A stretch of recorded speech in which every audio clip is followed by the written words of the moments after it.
अल्हम्दुलिल्लाहि रब्बिल आलमीन वल आक़िबतु लिल मुत्तक़ीन वस्सलातु वस्सलामु अला सय्यदिल अंबियाइ वल मुरसलीन व अला आलिहि व अस्हाबिहि अजमईन अम्मा बाद। आऊज़ु बिल्लाहि मिनश शैतानिर रजीम। बिस्मिल्लाहिर रहमानिर रहीम। युजाहिदून फ़ी सबीलिल्लाहि वला यख़ाफ़ून लौमत लाइम ज़ालिक फ़ज़्लुल्लाहि युतीहि मन यशा। सदक़ल्लाहुल अज़ीम। इन्नल्लाहा व मलाइकतहु युसल्लूना अलन नबी या अय्युहल्लज़ीना आमनू सल्लू अलैहि व सल्लिमू तस्लीमा। अस्सलातु वस्सलामु अलैका या सय्यदी या रसूल अल्लाह व अला आलिका व अस्हाबिका या सय्यदी या हबीब अल्लाह। सारे हज़रात दुरूद शरीफ पढ़िए, सारे हज़रात पढ़िए।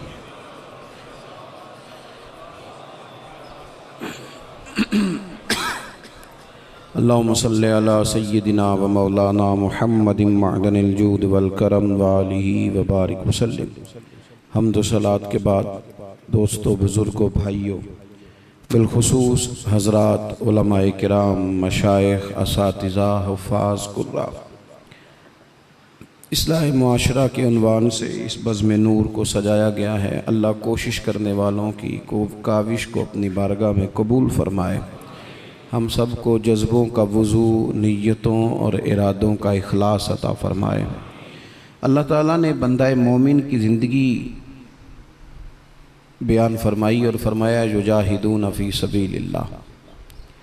अल्लाह के रास्ते में अल्लाह के बंदे जिहाद करते हैं, जद्दोजहद करते हैं।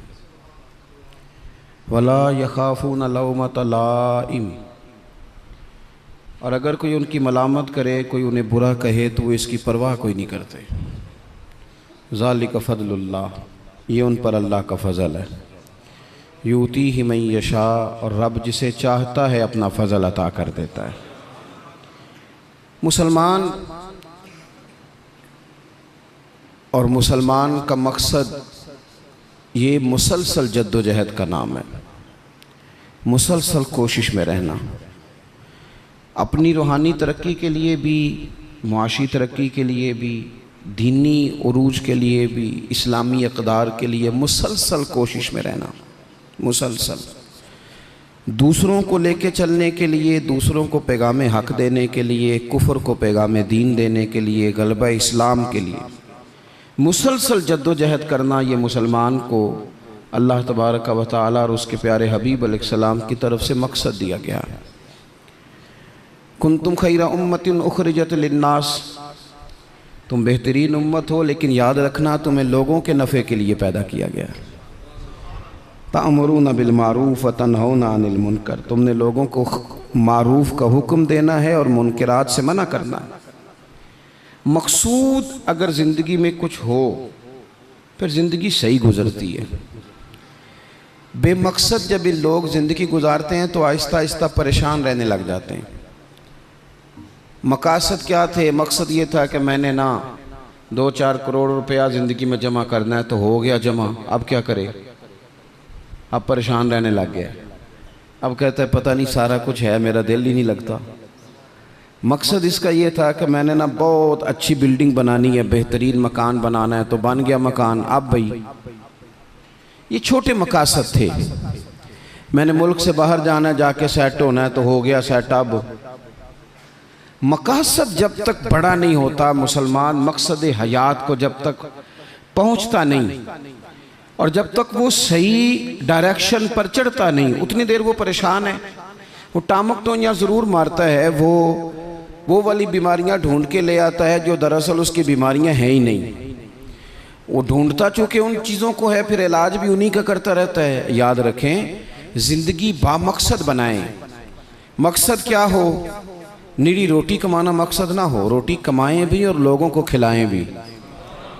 आप अगर इसलिए माल बढ़ाएंगे कि मैं मालदार हो जाऊं, तो ये तो महमूद नहीं, ये प्यारा नहीं आपका ये नज़रिया। लेकिन अगर माल इसलिए कमाएं कि या अल्लाह पैसे देना, पर मुझे तरीका भी हज़रत उस्मान गनी वाला देना, मुझे सलीका हज़रत अब्दुर्रहमान इब्ने औफ वाला देना।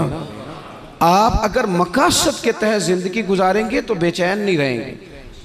अगर आपका कोई मकसद है, आप अगर सहाबाए किराम अलैहिम रिदवान की मुक़द्दस ज़िंदगियों को देखें तो कोई मकसद था, कुछ पीछे छा जिसके लिए वो जद्दोजहद कर रहे थे। हज़रत मौला अली शेर खुदा करमल्लाहु ताला वजहुल करीम, एक बात करता हूँ, एक मिसाल देता हूँ। हज़रत अली शेर खुदा का शुमार बज़ाहिर अभी बच्चों में होता था जब कलमा पड़ा, और जब सारी बरादरी इकट्ठी थी और हुजूर ने फरमाया मैं अल्लाह का रसूल हूँ, कौन कौन मेरे साथ दीन की मदद करेगा, कौन मुश्किल वक्त में हिफाजत करेगा, तो सब चुप रहे। हज़रत अली उठ के खड़े हो गए, कहा या रसूल अल्लाह मैं मुहाफिज भी बनूंगा और दीन का मददगार भी बनूंगा। अब एक मकसद बना लिया है कि मैंने तलवार लेनी है, मैंने दीन की हिफाजत करनी है, मैंने ये काम करना। एक मकसद तो है ना यार, एक प्रोग्राम बना लिया है। अब हज़रत मौला अली शेर खुदा हर मैदान में पहली सफ़ में नज़र आए। एक मौका ऐसा आया जहाँ मेरे हबीब अलैहिस्सलाम ने फरमाया कि अली तुम मदीने में मेरे पीछे रहो, बच्चे हैं, औरतें हैं, निगहबानी है, और मैं इसलिए इसी तरह तुम्हें छोड़ के जा रहा हूँ जिस तरह हज़रत मूसा अलैहिस्सलाम जनाब हारून को छोड़ के गए थे, मगर ये कि मेरे बाद नबी कोई नहीं। एक मौके पर सिर्फ छोड़ के गए, जिहाद पे साथ नहीं लेके गए, तो हज़रत अली रोने लगे। अल्लाह करे आपको समझ आए मेरी बात की। बच्चा हमारा भी रोता है, पर वो कहता है मैंने सैर के लिए जाना है। मकसूद कुछ और बना लिया है ना। पैसे हमारे बच्चे भी मांगते हैं, पर वो कहते हैं कि टूर जा रहा है, मैंने साथ जाना है। हमें भी रोना आता है कई दफ़ा, लेकिन वो जो पार्टी हमने काबू करनी थी वो कोई और करके ले गया। ये तो गाहक मेरा था, ये दाएं बाएं कैसे निकल गया। रोना तक आ जाता है, उनका भी रोना था। अर्ज़ की या रसूलल्लाह सल्लल्लाहु अलैहि वसल्लम आप मुझे बच्चों और औरतों पर छोड़ कर जा रहे हैं। तो हुजूर सल्लल्लाहु ताला अलैहि वसल्लम ने फरमाया अली उसी तरह छोड़ के जा रहा हूँ जिस तरह हज़रत हारून को जनाब मूसा कलीम छोड़ के गए थे। भाई एक मकसूद था कि मैंने मैदान में रहना है, एक इरादा किया था, एक प्रोग्राम बनाया था, फिर सारी ज़िंदगी वो मैदान में रहे। उनको जब खंजर लगा ना कूफे की जामे मस्जिद के करीब, तो बंदे को तकलीफ़ होती है तो वो हाय करता है, बेटे को आवाज़ देता है, नसीहतें लिखवाता है। लेकिन मौला अली को खंजर लगा तो क्या कहते हैं? कहते हैं फुज़्तु बिरब्बिल काबा, लो भाई लोगो रब्बे काबा की कसम आज मैं कामयाब हो गया हूँ। एक मकसूद बनाया था ना, आज मैं उस मकसूद तक पहुँच गया हूँ। यार कोई मकसद तो हो। लो सुनो बात, बुखारी में मौजूद है। एक खातून थी जो मस्जिद नबवी शरीफ में झाड़ू देती थी। मुश्किल काम है? चलें आप बताएं मुझे, मस्जिद के अंदर झाड़ू देना आसान है कि मस्जिद का सदर बनना आसान है? नहीं, सदर बनना ही सौखा दे, इसलिए कि सदर बन के करना कुछ नहीं ना, आर्डर ही जारी करना है। इल्ला माशाअल्लाह अच्छे लोगों की बात नहीं करता। इसलिए अच्छा ज़्यादा अजर वाला काम तो ये ना कि अल्लाह का घर साफ़ किया जाए।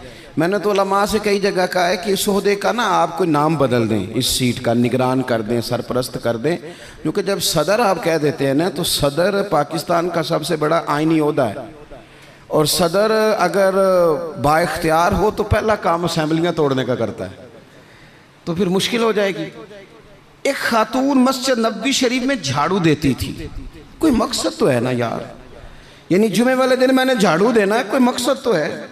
मैंने यार अल्लाह के घर, अल्लाह का घर समझ के, कमेटी की मस्जिद समझ के नहीं, महल्ले की मस्जिद समझ के नहीं, रब का घर समझ के मैंने यार वो वाशरूम साफ़ करने हैं जिनके अंदर लोग गुजरते हैं और नमाज के लिए अपने आप को तैयार करके लोग वुज़ू से फारिग होकर के आते हैं।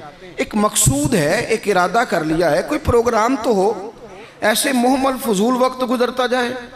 यानी हमारे यहाँ ना कुछ लोग कहते हैं मैं बोर बड़ा होता हूँ।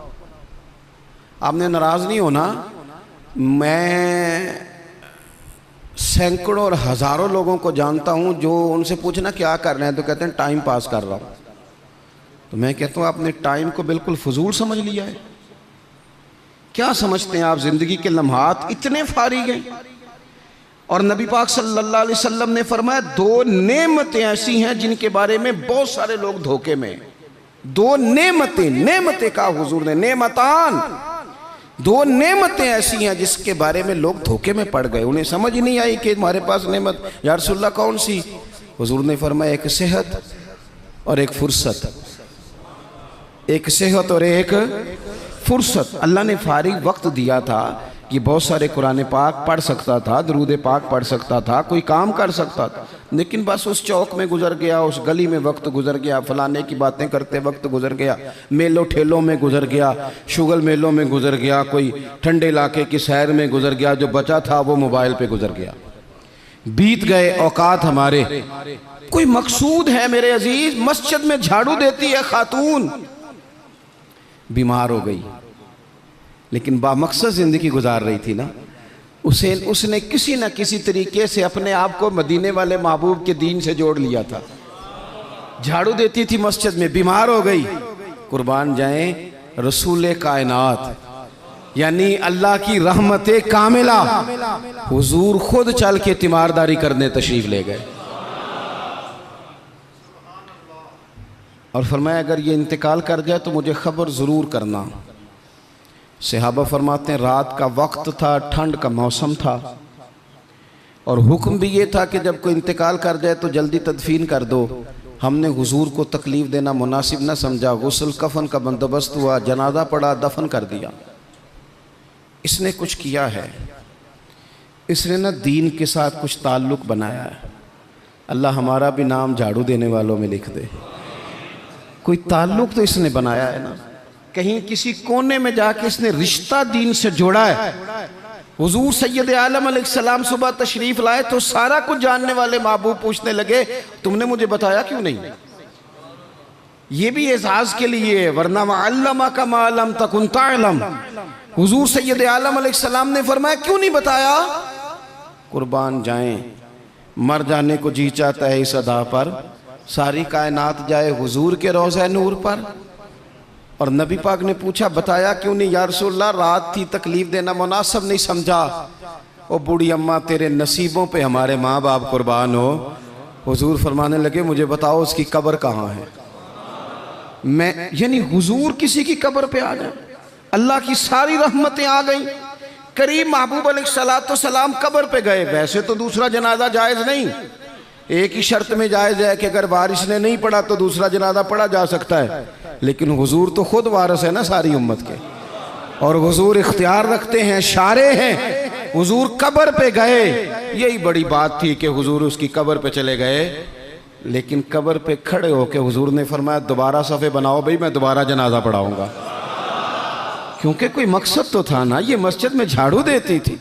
आखिरी वेले मेरी आँखियाँ राह तकना है तेरा, तेरा ते कुछ भी नहीं जाना सजना, पा जावें जे फेरा ते सौखा निकले सावे ज़हूरी, जे वेख लवा मुख तेरा।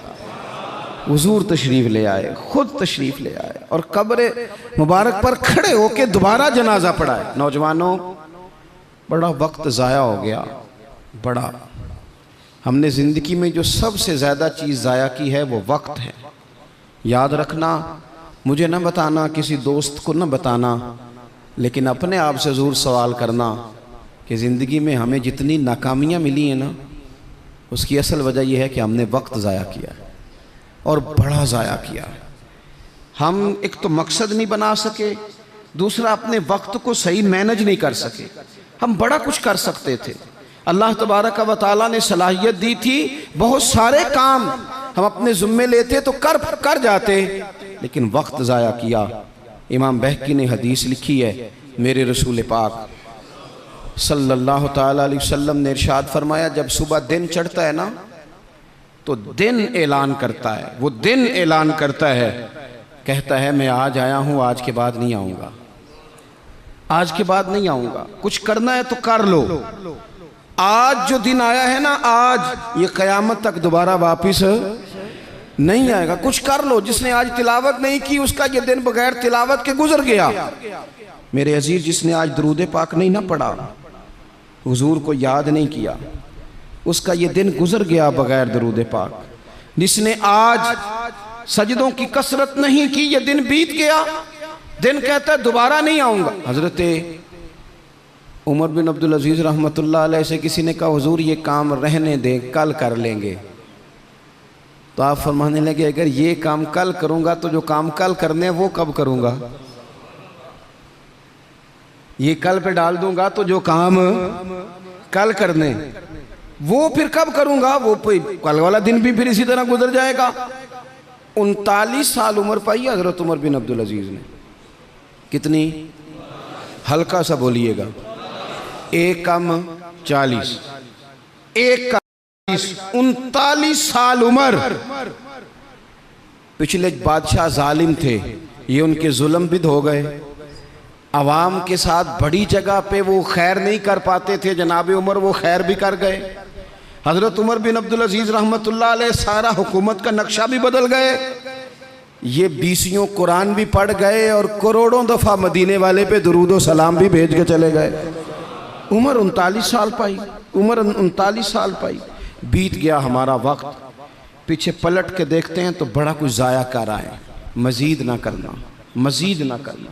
अपने अगर हम चाहते हैं मुआशरा इस्लाह पजीर हो तो एक तो बामकसद, दूसरा वक्त बिल्कुल किसी मौके पे ज़ाया नहीं करें, किसी मौके पे। इमाम शाफ़ी रहमतुल्लाह अलैह फरमाया करते थे, मैंने सूफिया से एक बात सीखी है जिसने मुझे बड़ा नफ़ा दिया है। हुजूर वो क्या है? आप फरमाते हैं, सूफिया फरमाया करते हैं कि वक्त एक तलवार है, इसे अपने हाथ में कर लो तो बड़ी मुश्किलात काट डालोगे, और अगर तुमने इसको अपने हाथ में ना किया तो फिर वक्त तो तलवार ही है, ये तुम्हें काट डालेगा, फिर तुम कट जाओ। जवान बिलखुसूस ये टाइम पास ये निकाल दें। मिजाज बन गया है हमारा शुगल मेले का। गप्पे घंटों भी हों तो वक्त का पता नहीं चलता। शुगल मेले का, मैं आपको पता है हम गुलाम हैं औलिया के, हम सूफिया के नज़रियात को कुरान और सुन्नत की तर्जुमानी समझते हैं। लेकिन ये कि आपने नहीं देखा होगा कि 20 लोग इकट्ठे होकर किसी जगह एक गली से निकले हों, कोई पूछे किधर जा रहे हो तो कहें हम जुमा पढ़ने जा रहे हैं मस्जिद में। 20 होके नहीं निकलते। लेकिन अगर ठंडे इलाके में सैर करने जाना हो तो 20 की बस भर जाती है कि नहीं? अगर कहीं फ़लानी जगह मेला लगा हुआ है तो फिर 2-3 गलियों से बसें भर जाती हैं कि नहीं? मैं अक्सर कहता हूँ कि आपने शुगल मेला बना लिया है मज़ारात को। शुगल मेला, सारे रास्ते में नमाज नहीं पढ़ी, क्या मिजाज? वक्त को ज़ाया कर रहे हैं और बड़ा ज़्यादा कर रहे हैं, और ये पलट कर हाथ नहीं आएगा। जिन लोगों ने काम किया, हमारा 1000 इख्तलाफ है यूरोप के साथ, पर ये बात तो मान जाओ ना, उन्होंने अपना वक्त मैनेज कर लिया है, मैनेज कर लिया। हम अभी तक हैं, बहुत सारी चीज़ें हैं, नारों में जिंदा हैं, उन्होंने मैनेज तो किया है। तीसरी बात मेरे अजीज़ इस्लाह माशरा के लिए जो बड़ी अहम और बड़ी ज़रूरी है वो ये है कि तरजीहात का तयन करें ज़िंदगी में। मेरी दरअसल तरजीह क्या है, असल मकसूद क्या है? ये हमारे मजहबी इज्तिमात होते हैं, मुझसे लोग वक्त लेने के लिए आते हैं, बड़े अच्छे लोग होते हैं, खैर के लिए आए हैं, वरना हमें कौन पूछता है। तो मैं कई दफ़ा पूछता हूँ दोस्तों से कि जो आप महफिल करा रहे हैं तो कोई पस मंज़र भी तो बयान करें ना, मकसूद क्या है? चलें इतना ही कह दें कि सवाब की नीयत से करा रहे हैं, अल्लाह में अजर देगा, लेकिन ये कि मकसूद ही नहीं पता। जवानों की बड़ी बड़ी जमातें बनी हुई हैं, मकसूद का ही नहीं पता दरअसल जाना किस तरफ। अपनी ज़िंदगी में तरजीहात, और जब तरजीहात तय करें तो ज़रूरियात को आगे रखें, फ़राइज़ को हमेशा आगे रखें। जो फ़राइज़ हैं, जो वाजिबात हैं, उनको हमेशा पहला दर्जा दें। बहरहाल महफिल कराना मुस्तहब है और नमाज पढ़ना, आहिस्ता क्यों बोलते हैं आप? नमाज पढ़ना, ख़त्म शरीफ दिलाना बहरहाल मुस्तहब है, लेकिन सही कुरान पाक पढ़ना सीखना ज़रूरी है। जो ज़्यादा ज़रूरी है वो क्यों नहीं कर रहे? तरजीहात अगर आप ले आएंगे ना, मैं बहुत सारे लोगों को जानता हूँ तवज्जो से ख़त्म दिलाते हैं। हमें भी कहते हैं मौलाना इस दफ़ा अब्बा जी के ख़त्म पे आपकी बारी है, पिछले साल फ़लाने को बुलाया था, उससे पिछले साल फ़लाने को। भाई आप नमाज़ पढ़ते हैं? कहते हैं आप दुआ करें, आप दुआ करें मैं शुरू कर दूं। तो मैं कहता हूं अगर नमाज की दुआ करानी है घर बैठे बैठे मुझसे, तो ख़त्म की दुआ नहीं घर बैठे बैठे हो जाती, वो भी कर देता हूं यहीं से। अल्लाह ताला उनको उनकी मग़फ़िरत फरमाए। तरजीहात हमेशा आपके जो ज़रूरी काम है, याद रख लें, आपके मदरसा बड़ा ही ज़रूरी है। मैं किसी की तारीफ़ बड़ा कम करता हूँ, इसलिए कि तारीफ़ खुशामद बन जाती है तो बंदा मुश्किल में आ जाता है। लेकिन अभी मैं आया हूँ ना तो यहाँ बच्चे साथ कुरान पाक पढ़ रहे थे। मेरे आशिया ख्याल में ये बात भी आ सकती थी कि कारी साहब ने, हज़रत साहब ने छुट्टी क्यों नहीं कराई, मस्जिद में महफिल है। लेकिन आप यकीन करें कि मेरा दिल इतना ठंडा है, मैंने कहा ये बिल्कुल सही कर रहे हैं, इनको पढ़ना ही चाहिए। ये जो काम इनके लिए ज़्यादा ज़रूरी है, इनके घर वालों ने जिगर के टुकड़े दिए पढ़ाने के लिए, तो जो जिस काम के लिए भेजे हैं वो काम ज़रूरी है, वही नहीं करना चाहिए। तरजीहात तो तय करें मेरे भाई। दरअसल तरजीह क्या है? हज़रत तलहा रज़ी अल्लाह ताला अन्हु फरमाते हैं, एक बद्दू हुजूर की बारगाह में आया, सादा बंदा, बाल बिखरे हुए, हालत बड़ी परागंदा, मिशकात में हदीस है। उसने आन करके अर्ज़ की, या रसूल अल्लाह सल्लल्लाहु ताला अलैहि वसल्लम, हुजूर मुझे बताइए इस्लाम क्या है, इस्लामी अहकामात बताएं। तो हुजूर ने कलमा शहादत के बाद फरमाया कि वक्त पर नमाज पढ़ना, दिन और रात में 5 नमाजें तेरे ऊपर ज़रूरी हैं। उसने अर्ज़ की, हुजूर कुछ नफल भी पढ़ूं? तो फरमाया अगर तो अपनी तरफ से पढ़े तो बड़ा ही अच्छा है। उसने कहा, उसके बाद फरमाया साल में 1 महीने के रोज़े रखना। अर्ज़ की, हुजूर कुछ नफली भी रखूं? फरमाया रखे तो बड़ा बेहतर है। फिर फरमाया हज फ़र्ज हो जाए तो पहली फुर्सत में करना। हुजूर कुछ साथ नफली भी करूं? फरमाया करे तो अच्छा है। फिर फरमाया ज़कात दे, ज़कात। उसने अर्ज़ की, या रसूल अल्लाह सल्लल्लाहु ताला अलैहि वसल्लम कुछ नफली सदकात भी करूं? फरमाया करे तो बड़ा अच्छा है। उसने ये बातें सुन के ना सिर्फ फ़राइज़ की तालीम दी, फ़राइज़ की। आज जो खतीब मुझे और आपको नुक्ते सुनाए हम तवज्जो से सुनते हैं, और अगर फजर में इमाम साहब वज़ू के मसले बताएं तो कहते हैं एडा आलम ही नहीं। आलम तो उसी जिनने कल बड़ी ऊंची तकरीर की थी। अगर वो आपको गुस्ल का तरीका बताए तो लोग कहते हैं ये तो इल्म की शायद बात ही नहीं। वो नुक्ता बयान करने वाला, वो जिसकी आवाज़ ज़्यादा बुलंद हो रही थी।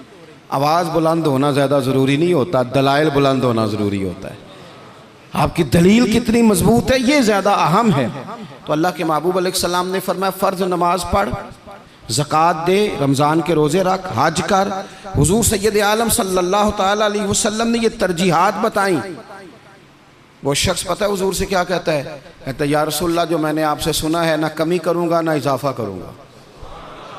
गोया वो मान गया कि मैं तरजीह दूँगा फ़राइज़ को।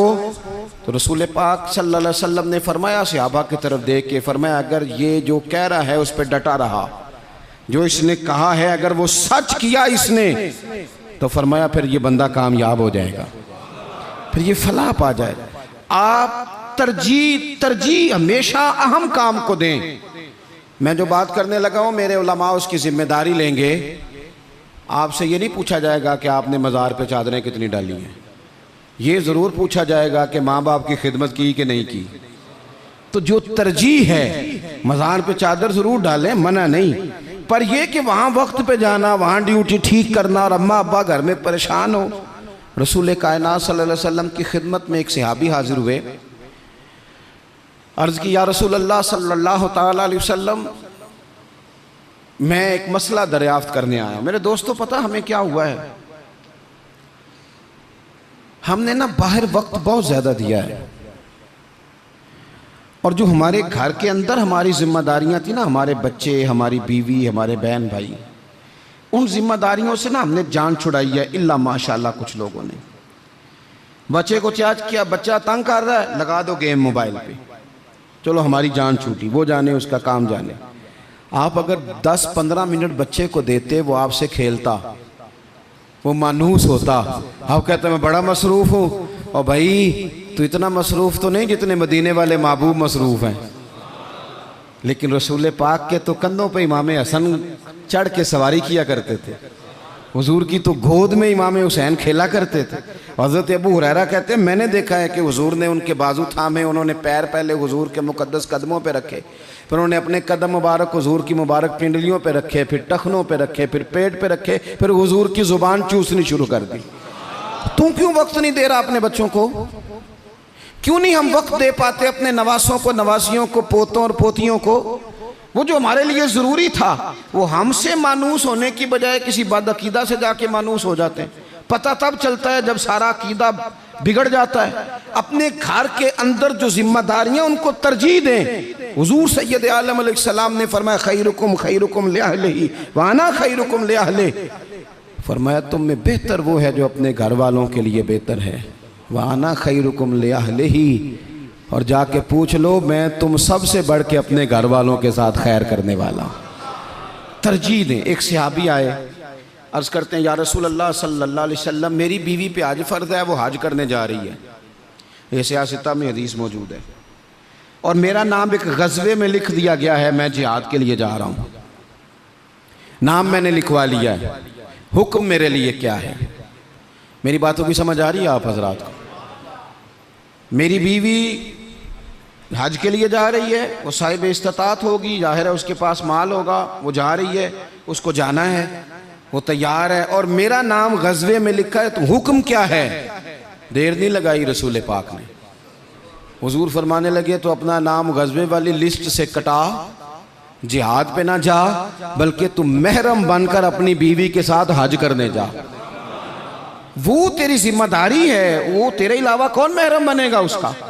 तो जो तेरी ड्यूटी का काम है उसे तो करना, तरजीही बुनियादों पर काम को करें। 4 बातें हो गई, एक बात आखिर में 5वीं। हम ना बहुत सारी चीज़ों की इस्लाह करते हैं, लफ्ज़ भी कई दफ़ा तराश लेते हैं, जुमले भी बड़े अच्छे तरतीब दे लेते हैं, लेकिन आहिस्ता आहिस्ता ना हमारे लहजे सख्त हो गए।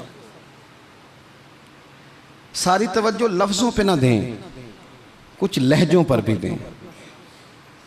लहजा जो होता है ना इंसान का, लहजा, यानी बेटे को आवाज़ दी, अब्बा जी ने कहा बेटा, उसने कहा जी अब्बा जी क्या मसला, हुक्म करें, अभी तो मैं गया था।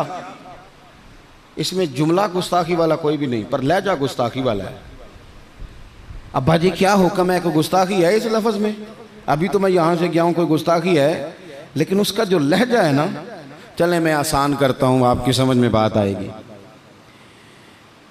कुरान पाक में हज़रत लुकमान अपने साहिबजादे से बातें करते हैं, और वो सूरह लुकमान की बिल्कुल इब्तदा में वो आयात मौजूद हैं। तो हज़रत लुकमान ने ना अपने बेटे को जो नसीहतें की, एक नसीहत ये भी की थी, कहा वला तुसग़िर खद्दक लिन्नास, बेटा लोगों से रुखसार टेढ़ा करके बात ना करना, मुंह टेढ़ा करके तुरशरुई के साथ बात ना करना। तुरशरुई, वो बूढ़ा ससुर बूढ़ी सास बहू से कहती है पुत्र रोटी लाना, तो रोटी लाई है तो उसने जोर से बर्तन पटका है ज़मीन पे, पानी डाला है तो जोर से रखा है, दरवाज़ा तलखी से बंद किया।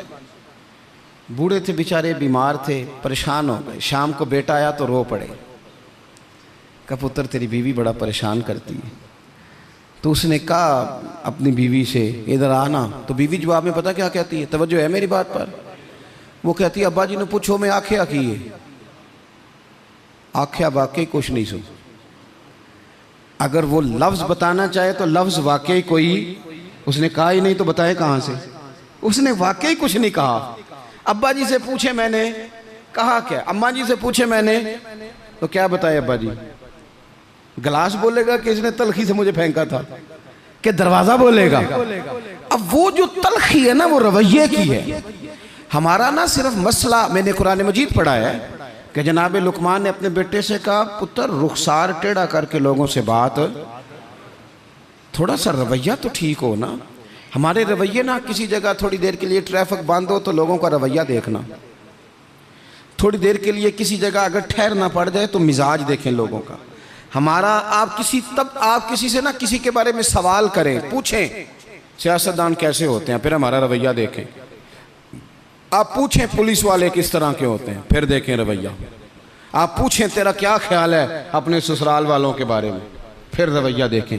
चलें आप अच्छे लोग हैं और मस्जिद में भी बैठे हैं और बावजूद भी हैं, गलत बात तो करनी नहीं। अगर पूछा जाए कि मौलवियों के बारे में क्या ख्याल है, अगरचे सुनने भी आए हैं, अगरचे ये कि उनके पीछे नमाज भी पढ़ते हैं, लेकिन रवैयों में वो रंग नहीं है। आवाज़ देते हैं तो इस अंदाज में बाज़ लोग अपने डेरों पर बैठ के चौधरी तबसरा करते हैं, तो वो तबसरे का लहजा ठीक, मेरे लहजे में गुरूर आया था, तेरा हक था तू शिकायत करता।